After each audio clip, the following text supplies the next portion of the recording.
Happens. Hello, everybody. I'm Ed Parco here with Brian Galke, and we're Aces53. How you doing, Brian? Doing good. How are you? I can't complain. Glad to see you here on a Thursday. You normally are taking off all these Thursdays lately because you're so busy. Yep, won't be here next Thursday, so you have to figure out who you're going to spend quality time with. It's not me. Yeah, well, that's easy. I'm sure our guest will like to be a co-host for a minute. I'm not, or actually, I think Joe Ingram. He thinks he actually said, "Could he take over the show for you?" And I'm like, "Yeah, no problem." Brian. I don't blame you. He's a good guy. I just did a post about him today. Did you? Actually, Yeah. he sent a link to somebody else to come on about scripts also, because I think scripts are so important, and everybody, they get such a bad name because people, I don't think, want to acknowledge that they need them.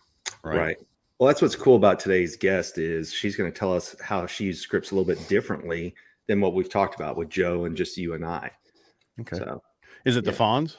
it is. You're talking about the cool and everything. Yeah, the thumbs Your up. age, everything. You just lost half the audience who doesn't know who the Fonz is. Hey, I saw it on reruns. That's all I know. And even then, I didn't want to see it. What do you watch? Nick at Night? Dude, I'm not. I have kids. I had kids for years, man. They no longer at the house, thank goodness. Do you just stare at your leather jacket and miss it? Is that what the story is? Dude, the leather jacket I have is the one from Top Gun. So move on. Okay. And back when it first came out, so the original one, not Maverick. No, the one that, not the newest one that has the Taiwan thing on it. Everybody was having problems with the original. I have one of the original ones back when the first movie came out. Gotcha. But enough about us, because it's not really about us. That's what you want. I'll bring them in if you want to introduce the Joker. Sure. I'll add her in. Let's put her. Where we go? There we go. There we go. Right. So here we have Mary Hamilton. So why do we have Mary on today? So Mary is the CEO of Mad Data IO. And we met her at one of the speakeasies. So she lives here in Dallas. And what we thought is, we've already talked to people who do automotive. I used to do technology sales as well. And we thought, why not bring in her to talk about how they use scripts, and a little bit about her company website right here, maddata.io. And then we went and stalked her on LinkedIn, right? Because I forgot to do her bio this morning. But so here's what she does, right? You want basically serving their clients, making them feel like they're not just a number. And a lot of people don't really understand cybersecurity. And so that's why she wants it to be understandable, right? And really take like the frustration out of it all. So with that, we got to meet at the Dallas Speakeasy. I know I said that twice. Well, yes, you said we twice, and it was you. No, it was me and her. I'm talking about me and her. Ed, this isn't about you. You decided not to come. Hey, I missed one in years, and what I happens? know. Yeah. See, that's what happens. You meet. I miss meeting cool people like Mary. But we reached out to her yesterday and asked, how do they use scripts? And that's what she's going to talk about today, is really they do it in kind of a fun, different way. So with that, Mary, before we get into that, before we get into that, let's just back up a second, about scripts and everything. So Mary, what do you do? Where's your background?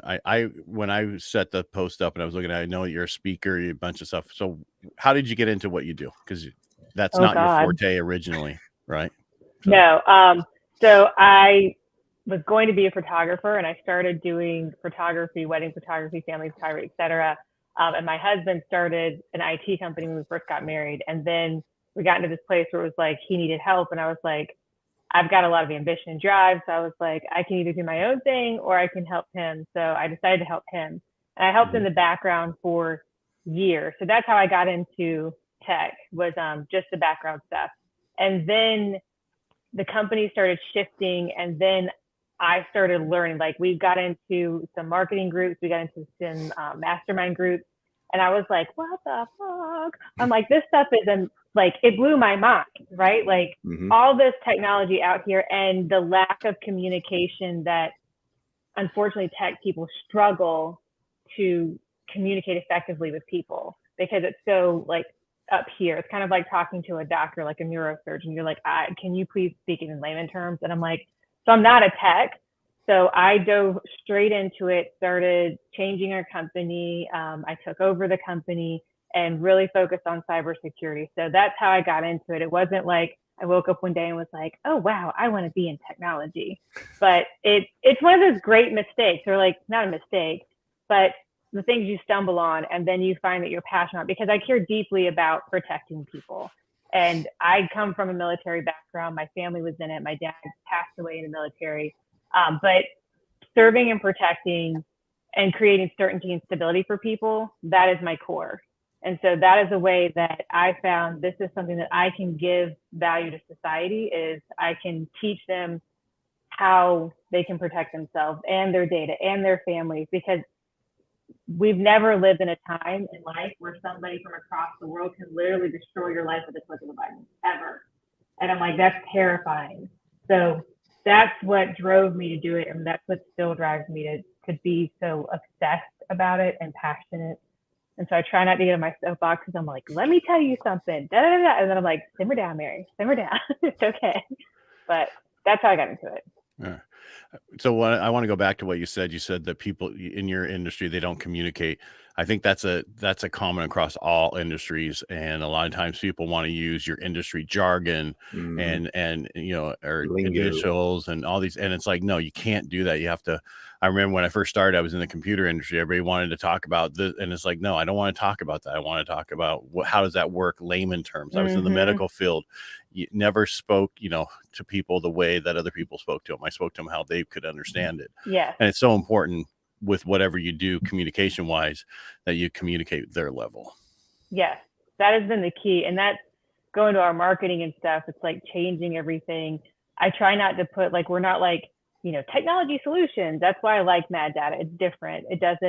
You're not correlating that with technology, but everything that we do is trying to communicate it on a basic level. Like what actually, the real pain points, not, I need computers to work fast.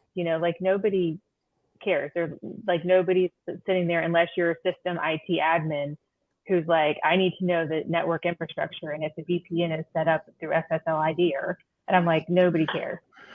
I just went to sleep. I apologize. I see, exactly. And I know it, but it's like, that's not what we care about. Nope. The most important. Right. And one of the reasons we're having you on today is because of scripting, right? And how important it is to get your message across the right way from the beginning so that it's uniformed. But I don't want to take any of your thunder. So let's go ahead, Brian. She's your guest. Well, that's right. Well, I'm glad you finally acknowledged that. I was sitting over here. No, she's exactly right. I started in the tech industry. I had my Microsoft certification. I had my Cisco certification. This is not about you, dude. This is about her. But we're talking about, it's all, too many people do the geek speak. And that's where people fail in that industry, is they get off to going and customers' eyes just glaze over all the time when that happens. So what was interesting that when we reached out to Mary is she talked about using direct mailers. So do you want to talk about, Mary, what happens when you send those out, and then how do you use the scripts afterwards? So we create, I just found that it's perfect timing because we've just launched a new campaign, and we've created a letter that goes out, and it's going over value, right? And it's kind of cheesy, but we have an advert on it. So it goes do you need one of these? Is your current IT person, not answering the phone on time, not being responsive, are you afraid that your stuff is on the dark web? So it goes through a lot of things, but we mail those out to a list. So we always gather a list, we mail it out, and then we just start calling. So I started calling years ago, and the only way, and I had to use a script, but then I had to make it for me because I can't go, hi, this is Mary from Mad Data. I can't do that. I had to make my personality, but keeping me on point so that I knew exactly the direction I was going to go. And then if they say yes or no, giving you the map. And I think that's the importance of having the scripts. And now that I've had to train a few people, and we've got an experienced caller now, so having him come in, but giving him the recipe, right? It's it's like baking. He's not a cook. You have to be a baker with this. So you have to follow the recipe to a T. You might be able to substitute, instead of white sugar, brown sugar, or maple syrup, something like that. But this is the recipe. So because he doesn't know our industry, so he's calling and he's having to communicate with these people about stuff that he doesn't know. So I think that is the beauty of a script, is all you have to really learn first is what you're going to say and how to respond. And then it takes a lot of the anxiety out. And that's what I found, listening to his calls yesterday. my favorite part is when I call people and I'm like, look, this is totally a sales call. All right. Like, just know this, and you probably want to hang up on me. And they're like, oh, okay. And they're like, well, what do you want? I'm like, so then I go into it, but breaking that ice. And he was doing the same thing, which I loved, because he was like, now look, you probably got this obnoxious letter in the mail, but it gives a reference point. That's what I like about the direct mailer, because then we're calling about something, not just randomly calling people, which you got to find what works. But we have found that works for us in our industry. So you hit a few things that we talked about with Joe, and then both Ed and I were talking about also is people misunderstand the script is something you have to read word for word, verbatim, like a robot.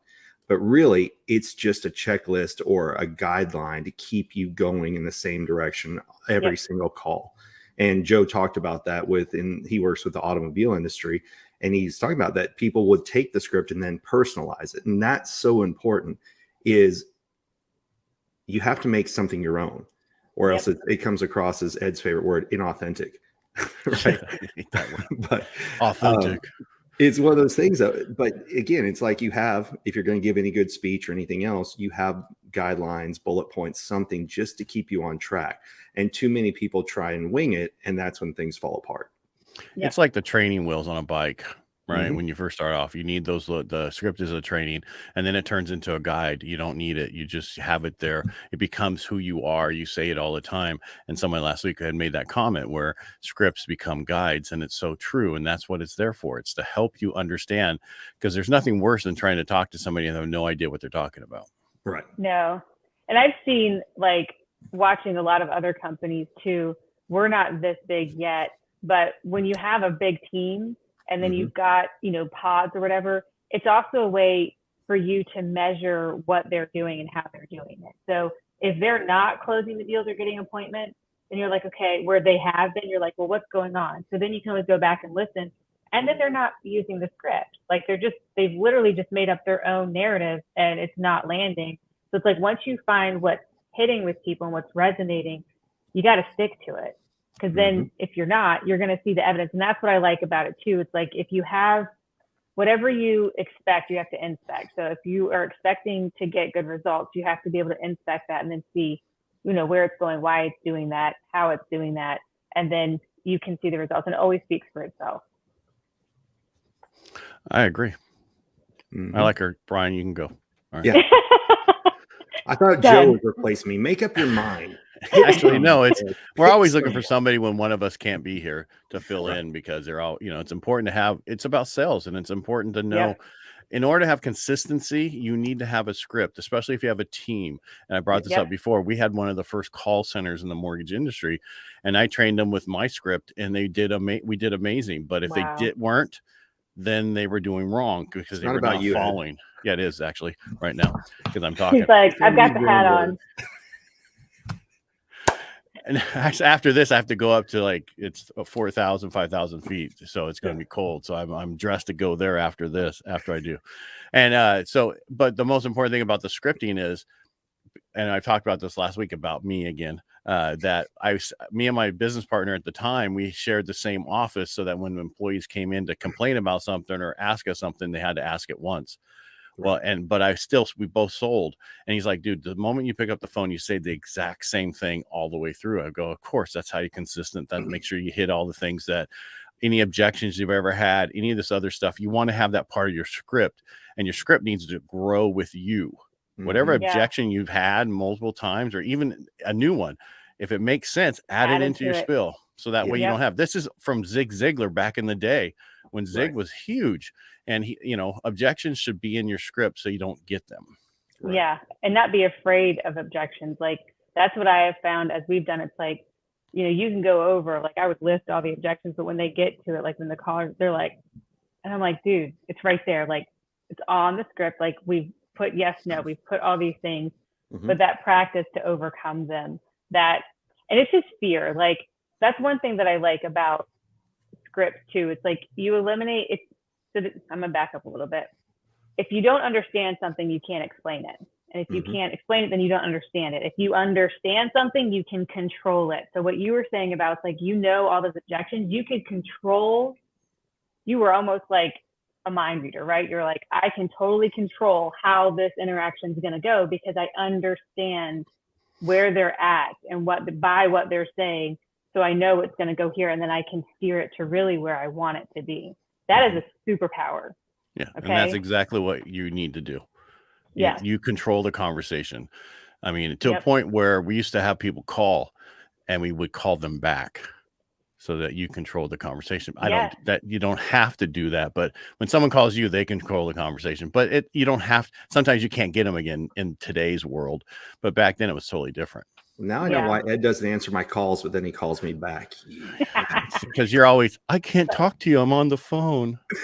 I'll call you back. Now you know his trick. Candy Crush, man. You understand it. No, but you're right. The whole process, you need to be in control to take them down a path of where from point A to point B, and they could get off that path, but get back on it so you get to the end result that you need. And if you get to that end result, it's really about, are you ready to move forward? Are there, however works for you. But I liked what you said originally when you told people that it was a sales call. It's the same thing I do when I call on somebody. I say, hi, this is Ed Parco, blah, blah, blah. And they're like, because you said who you are first, not who you wanted to talk to. Yeah. It throws them completely off to where, oh, he must know who so-and-so because he said who he was first. He must be important. No, I just learned how to disrupt it by saying your name first. I love that. I'm going to tell my sales guy that and be like, hey, it works. It works. Yeah, right. It does. Yeah. Go ahead, Brian. I'll let you talk now. No, I'm good. I'm agreeing with everything you said for once. I don't think you've ever disagreed. I know. It's just more fun to make jokes. But you're right. With the thing that people misconstrue is thinking, oh, I can just memorize it. You and I talked about this numerous times. Anybody who thinks I can wing it is somebody who doesn't have a standard process, and they likely have a poor close rate. Being guilty of the same thing of calling a customer just to check in, that is always led to disaster versus writing out, why am I calling the customer? What's my goal for that call? Even that can be considered a script.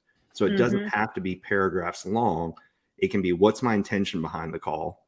And what am I hoping to get out of it? And then, even taking notes, like you said, updating the script by, oh, I heard a new objection, write that down. So that then you can go back and modify the script afterwards. Yeah. And you should never call and say you're just checking in. Right. That is like the worst thing you can say. What do you say? So I'm going to learn. I'm going to peel from you. No, guys. I'm just saying that was the one thing you just call and say, and I want to give you whatever the reason is. You just don't go, I'm calling to check in, because then it makes, you're just interrupting. But if you could always call with some actual purpose for the call, but just don't use the words, I'm checking in. Yeah. That's the only thing that they or say. Is this a good time? Right. That's the other one that you're not. Actually, I always do that. Oh, you do. I was thinking it's the opposite. Okay. I constantly will call people and say, I can hear in their voice, or I can hear certain things, tones and inflections. And I always ask them, which I'm told never to do in sales, is this a good time to talk? Because they'll cancel and get off. Everybody I do that with most of the time say yes, or they say, right now I'm with my kids. Can I call you back in 5 or 10 minutes? They do. I don't have that. Other people might in different industries don't do it because they're afraid they don't want that conversation. There's power in that though. When you give people autonomy, and that's what I have found, like when we do the script, like I had to modify it for me, but when I give people that power, they're much more likely to engage with me because the power's in their hands. They feel that.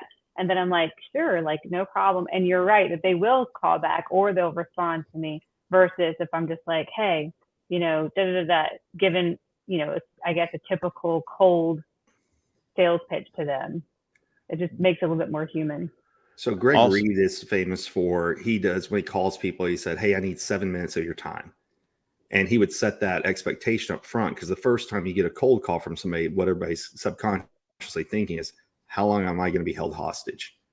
And so if he gave him something like 3 minutes of your time, 7 minutes of your time, something like that, he found that it had a highly, highly successful rate when cold calling people out of the blue. Yeah, I forgot what I was going to say. Yeah. And it is good. But what I was going to say is when you're talking to people, so I have one of the, I create one of the largest debts in someone's life. And what I deal with is personal information that I deal with. I know more about you than your priest, your doctor, your attorney, your accountant altogether. So it's important to have that trust and that rapport that they have control and they understand that, hey, because if they're not going to call me back, that's probably not the client I want anyway. And they don't know who I am and what I can do for them yet. And that's okay. It's just different. I think with high ticket items, they need to understand, the person you're dealing with. Thanks for getting Ed's book, but that's no. All right, you and your damn banners, for man. people who don't know what you do, and you just said I put the biggest debt of their life. I do. I create one of the largest debts in your life. I do mortgages, right? And you have a professional responsibility to manage that debt, and it's so true. High ticket items is different than selling phone or selling other things, but you sell, security, which is huge, right? I know more. People. Yeah, I know as much about people. Like, I know everything, right? Like when you get into the stuff, I can find out all of your preferences, and that's like, it is a power thing, but it is expensive what we do. Like, it's not a cheap thing. It's not as big as a mortgage, where for some companies it feels like that. No, but I what feel like you they're do being is rigged by us. And I'm like, I'm sorry. No, but you provide protection. You provide other things, security. I just got a blackmail email from you. What's about that? I'm just kidding. Don't tell people. I'm like, I got to work all my angles. I just got locked out. What the heck? Yeah.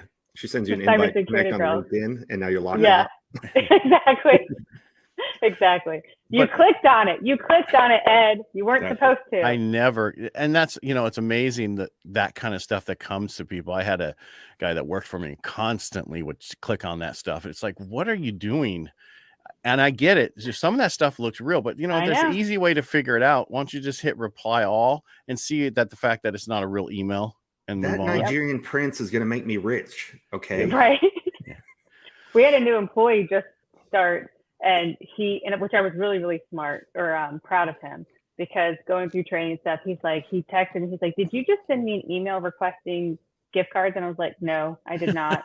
I was like, he's like, I didn't think it was you, but I wanted to make sure. And I was like, thank you for contacting me to make sure it's legit. But it's amazing. I'm like, how the heck did you even figure out? So he just started. I'm like, and you sent it from me. So clearly there's something that's being seen, that they understand that I have a new employee and they're emailing him. So that's more security stuff for us to get into. But I'm like, it's weird. And that has nothing to do with scripts. I'm sorry. So advanced. Oh no, it's a good topic for people to know about, because people kind of figured out. If it sounds kind of fishy, let me double check. But now that scammers are starting to use text messages as well and spoof phone numbers and things, people have got to start paying way more attention and just double check and verify. Right? Yeah. Nobody wants gift cards. There's your first signal. Gift cards. Yeah. I'm not going to ask for $200 gift cards for employees or clients. Right. But, even with scripting, going into the technology and the security side of it, that is something I don't know the difference now, because I've only done it for 4 or 5 years. But before that, I see that there is a big shift, because there is so much spam coming through our, email, through our text messages, through our phone calls. I don't know how many of you get the warranty, not much anymore. Yeah, not much anymore. It's gone through the face. But have you guys seen that that's affected people calling and even using scripts? Sorry, say that again. I'm just wondering if now with with all the stuff that comes in, all the false stuff, with the texting, fake, automated voice calls, whatever, all that stuff, has that affected your ability to get a hold of people? Because people are more apprehensive because they don't know if it's a fake person or whatever. Sure. Well, so for what I do, because we run credit, right? So here's what's huge for us. I have everybody go to optoutprescreen.com, where you can opt out of any of the new credit offers. So when your credit gets pulled, the other thing is donotcall.gov for the do not call list. I think do not call takes 30 days and the opt out takes 7 days. You do that takes down a lot. Plus we do a lot of soft pulls now instead of hard pulls, so that you don't get that information. But before the 6 months ago, where the rates changed and everything, it was not a big deal. You'd get a few phone calls.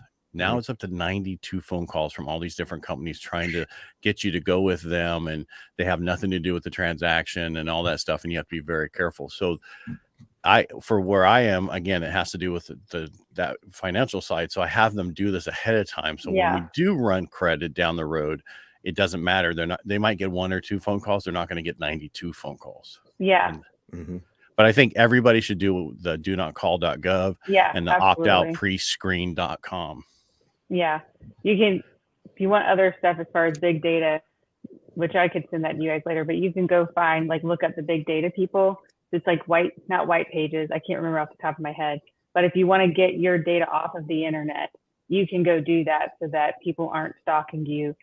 There's companies that, for like high executives and stuff, they will flood the big data with false information so that it can help protect you and your family. But it's just weird, the stuff that we have to do to protect our data. And the problem is we're trying to be out there and get the information out there. So we don't want a false information for us. Yeah, for you. Well, so an interesting question, bridging your 2 different industries together. We've always been told run your credit score once a year. Ed, are you a big proponent of that? Yeah, well, you can get a free credit report. Go to freecreditreport.com. Right. And then that leads free credit report. The cybersecurity, because are there any accounts that weren't yours that were opened? Right. And that's what I don't think a lot of people take advantage of. Even if you, one of the financial gurus recommends checking it once a quarter. So yeah, it may cost you $75 a quarter, but that way, is somebody trying to open up something in your personal name, your business name, you name it. Yeah. Since that affects both the industry that, Mary, you're in, and then obviously if people are going to go buy a house, that's going to affect them with you, right, Ed?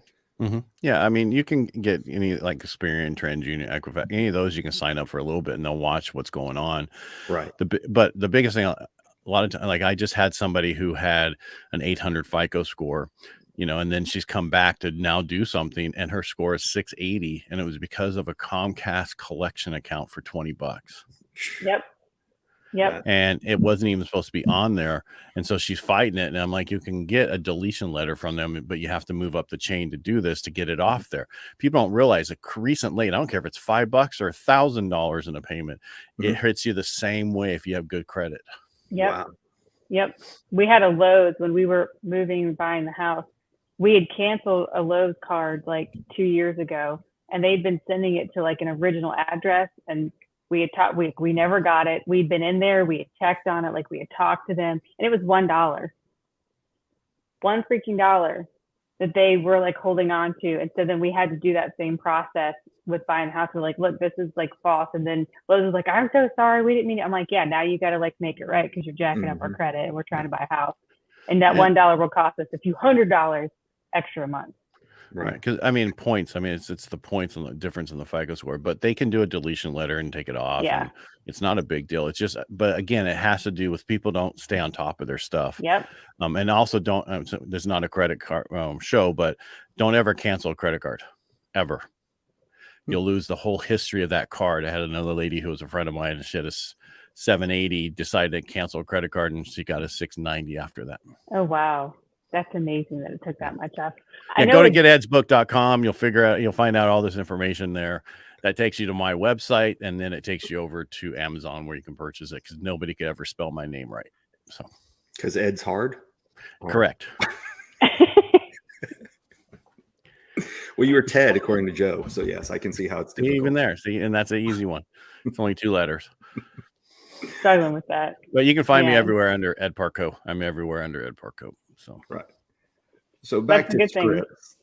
Yeah, sorry. So the mailer goes out. Then you have a script that they call up with. They call and they can kind of free flow with. They can personalize it.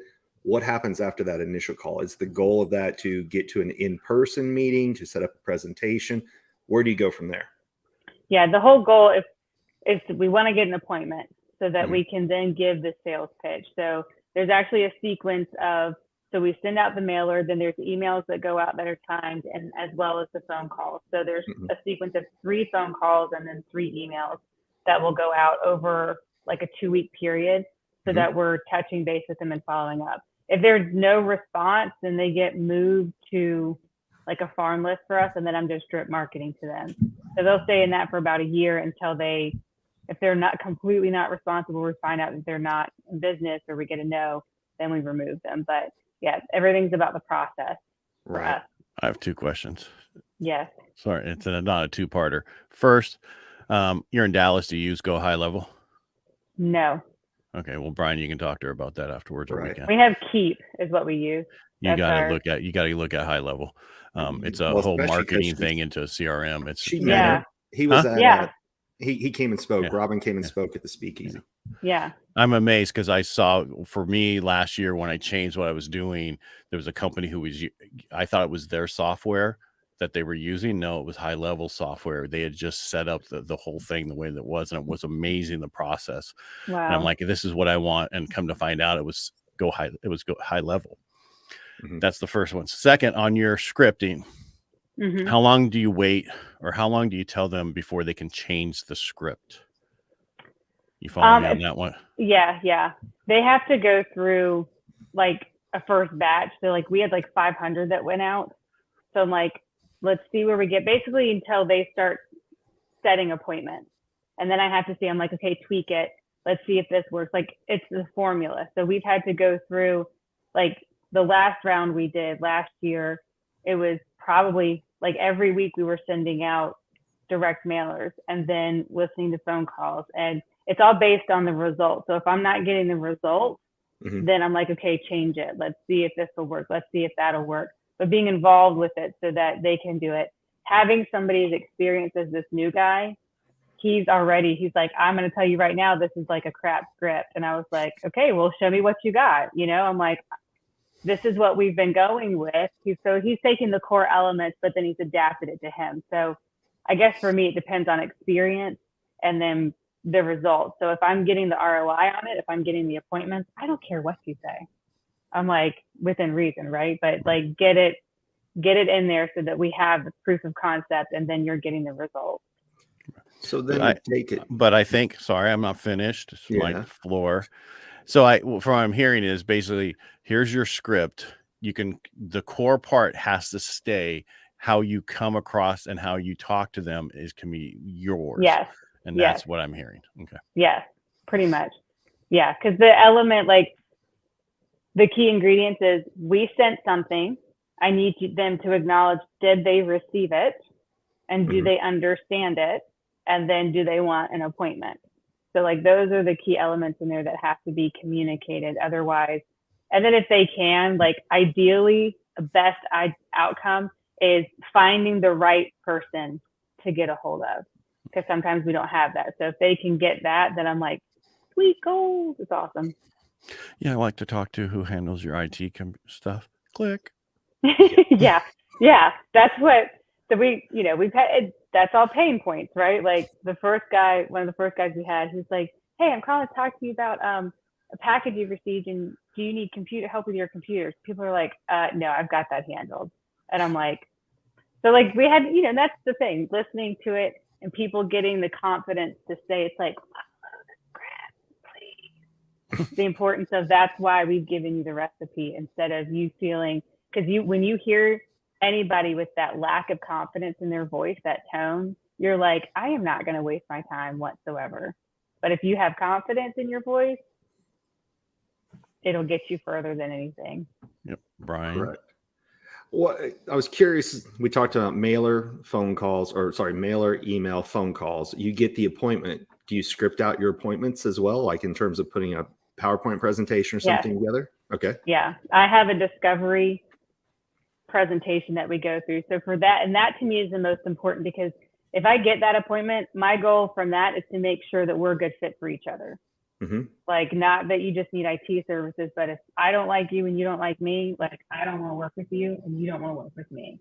Yeah. So it goes through, like, there's an agenda that is set so that they know up front, we've got 30 minutes. I'm not going to go over that 30 minutes. I don't want to waste your time. So in that 30 minutes, it's like, I'm going to tell you about me, what we're doing, our belief system. And then I want to know about you. Like, where are you coming from? What are your pain points? What do you need? And then we go through, okay, here are your pain points. This is the process that we use in order to get somebody from point A to point B. So for us, like, I don't really depend on the cybersecurity, even the IT side. for me in that initial conversation, that discovery is to find out the business and then to come up with your business needs, because technology is technology is technology. Like anybody can drive a car and get a driver's license, right? Mm-hmm. But knowing how to drive on a sports track or knowing how to drive an F1, race car, like those are different beasts. So I'm like, I want to know about your business and then what we can do to serve and protect you in your business, because there's different applications like leveraging teams. Like if you not having to invest in multiple streams of software that you might be doing now, it's like, okay, well, let's look at your business.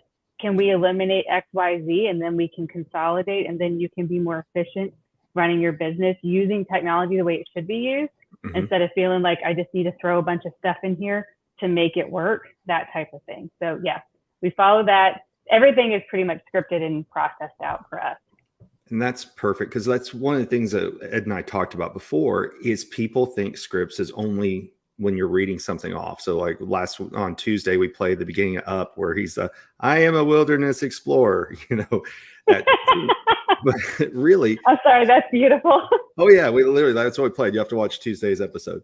Yeah. And, but really we script the things that are important. And so that's why I was happy to hear you say that, is presentations need to be scripted out, because if not, you can't control the time in which you're doing that. Right.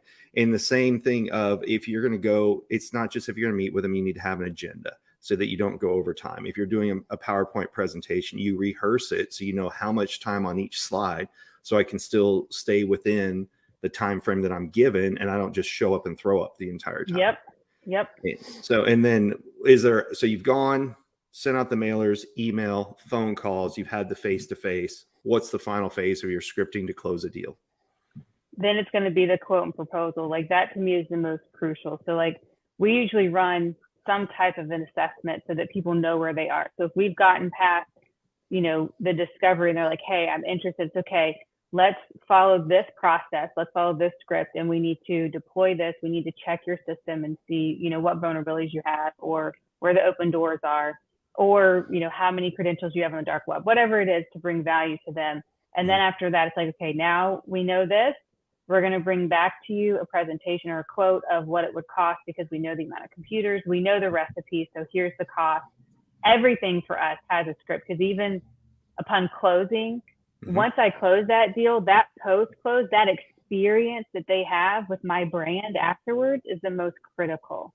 Right. So that if I'm saying that I want to bring you certainty and stability, then you need to trust that I'm going to do what I say, what I'm going to do when I say I'm going to do it. So like, okay, we're going to have a kickoff call. This is the day. This is the time. This is exactly how long it's going to take. We're going to do this. You're going to meet everybody. We're going to get all the, technicalities done. Contract is signed. Then we're going to move on to your training. And so when you do training with me, I'm going to feed you and I'm going to go over cybersecurity, because nobody wants to listen to cybersecurity. But if you have a donut, you might listen a little bit better than me. So like everything for me is timed out, and like 45 days after, we're going to have a call so that you know what to expect. And I can check in to see how has this whole experience gone for you. And then we set up meetings. So it's like everything from that first mail dropping to me serving you long term, there's a rhythm and a script for everything. So it goes past just the sales. I think that is the beauty of having scripts, is even, and I'm sorry if I'm like yammering too much, but what I have found beautiful is when I go to a client to check with them quarterly, especially with technology and cybersecurity, having the script of like, this is having that agenda. And so that's what becomes our script, is the agenda for a cadence with them. It's like, this is what we're going to go over, and this is what we're going to check on, and we're going to keep detailed notes. And then any objections too that come in there, we just add it to the pile. We add it to serve the client better. Very cool. And so basically you have a system in place all the way through, and that's what most people don't do. Is they might use a script, but they don't have a system in place, so you can completely keep producing the same thing over and over again. And that's what you need in sales, and you need it all the way through. And again, under promise and over deliver. Yeah, I think that is the biggest. I've heard that a lot lately. I'm like, man, that is so good. It's been around forever. It's been around longer than Brian's been here. So That's right. And that's a long time. See all the gray hairs? No, I think that was old Zig, or it could be Brian Tracy. They all stole from each other anyway. Yeah. Right. So true. You want to, I can get that to you on this day, and then you get it to them tomorrow. You know what I mean? Or in the afternoon. Mhm. That way, they're like, wow. Yep. And we attended Janine and I attended an event last week that was a sales kickoff with implementation. And that's exactly what they said is we need a script so that when we get the customer, the account manager can then work with implementation and we're all working off the same document. And so they're all speaking the same way. And that's what Ed and I it's crazy. Ed and I were talking about this the other day. People get in these arguments on social media about, I don't use scripts. Scripts are bullshit, or, we don't need them. It's like, then how do you get anything done? And it's funny how people think they're exactly. That's exactly. I mean, if you want to be a solopreneur and if you want to do things like if you want to be the big man in charge, then don't do it, because then nothing else depends on you, right? It's all like you are taking care of you and you're controlling everything. Mm-hmm. But if you want to grow and if you want to scale like beyond yourself and actually serve people, I don't see how you can't do it, because everybody's going to be all over the board. Then how do you tell them even like what they want, like what you're selling, what you're doing, and in a consistent manner, other than like, I can't imagine somebody coming to my company and being like, wait, oh, you fix computers? Yeah, they fix computers. Like they're going to come. And I'm like, no, that's not, I mean, we do, but no, like just the lack of clarity in that. Mm-hmm. Yeah. I mean, and yeah, because I got called out. Somebody said, I love Ed Parco, but I think he's wrong on scripts and blah, blah, blah. And I'm like, it's not even worth my time to respond to your statement. So what are other objections that they give? What are other? Well, the thing was, it was about he had some, ADHD or something, and he just. My problem with his statement was, I know who he is, and he's a nice guy and everything, but I know how big he is. And the question is just like you just said: how do you scale yourself if you don't have consistency in what you do or have systems in place? I had a tech company from the Bay Area because I'm in Modesto, California, and we were putting some in there. And she's like, "You guys are unscalable compared to what tech companies are scalable." She goes, "There is no way to scale loan officers and what you do in a way to make a lot of money." I'm like, okay, you tech companies keep thinking that. Okay. Yeah, right. It's all systems and a recipe. Anybody can figure it out. It's just how to figure it out. Right. And we talked about this before. AI is coming, but AI is going to help the beginning, but we're still going to want to talk to a human about big ticket items and what we do at the end. It's just going to make it so much easier to get to where we need to be, as what we say, like when we do our Facebook Live posts, all the stuff we do, that's scripted out by AI because we tell it what, and then it makes it work for us and it saves us hours. Mm-hmm. Right. Well, you were even talking about generating scripts for your business. You can now go to ChatGPT, say, this is my goal, write me a script.